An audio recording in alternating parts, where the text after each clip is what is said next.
जय श्री राम। आइए आगे सुनते हैं श्री शिव पुराण में। दक्ष ने माता से कहा, माँ जगदम्बा, महामाया, यदि आप मुझे वर देने के लिए उद्यत हैं तो मेरी बात सुनिए और प्रसन्नतापूर्वक मेरी इच्छा पूर्ण कीजिए। मेरे स्वामी जो भगवान शिव हैं, वे रुद्र नाम धारण करके ब्रह्मा जी के पुत्र रूप से अवतीर्ण हुए हैं। वे परमात्मा शिव के पूर्ण अवतार हैं, परंतु आपका कोई अवतार नहीं हुआ, फिर उनकी पत्नी कौन होगी? अतः शिव, आप भूतल पर अवतीर्ण होकर उन महापुरेश्वर को अपने रूप लावण्य से मोहित कीजिए। देवी, आपके सिवा दूसरा कोई स्त्री रुद्रदेव को कभी मोहित नहीं कर सकती, इसलिए आप मेरी पुत्री होकर इस समय महादेव जी की पत्नी होइए। इस प्रकार सुंदर लीला करके आप हर मोहिनी बनिए। देवी, यदि मेरे लिए यही वर है तो यह मेरे स्वार्थ की बात नहीं हो, ऐसा नहीं सोचना चाहिए। इसमें मेरे ही साथ संपूर्ण जगत का हित है। ब्रह्मा, विष्णु और शिव में से ब्रह्मा जी की प्रेरणा से मैं यहाँ आया हूँ। प्रजापति दक्ष का ये वचन सुनकर जगदम्बा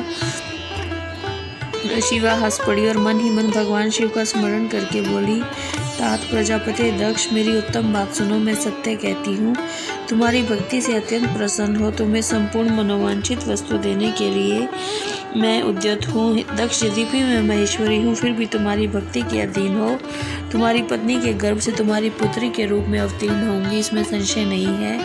मैं अत्यंत दूसरा तपस्या करके ऐसा प्रयत्न करूंगी जिससे महादेव जी को वर रूप में पाकर उनकी पत्नी हो जाऊं। इसके सिवा और किसी उपाय से कार्य सिद्ध नहीं हो सकता, क्योंकि वह भगवान सदाशिव सर्वथा निर्विकार हैं, ब्रह्मा और विष्णु के भी सेव्य हैं और नित्य परिपूर्ण रूप ही हैं। मैं सदा उनकी दासी और प्रिया हूँ।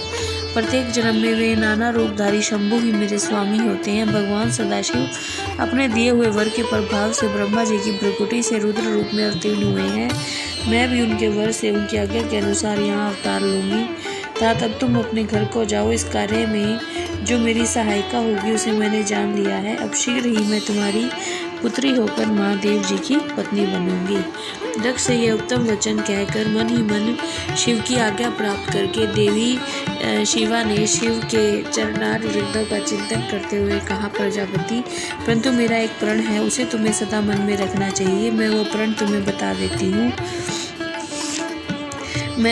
तुम इसे सत्य समझो, मिथ्या मत मानो। यदि कभी मेरे प्रति तुम्हारा आदर घट जाएगा, उस समय मैं अपने शरीर को त्याग दूंगी और अपने स्वरूप में लीन हो जाऊंगी और दूसरा शरीर धारण कर लूंगी।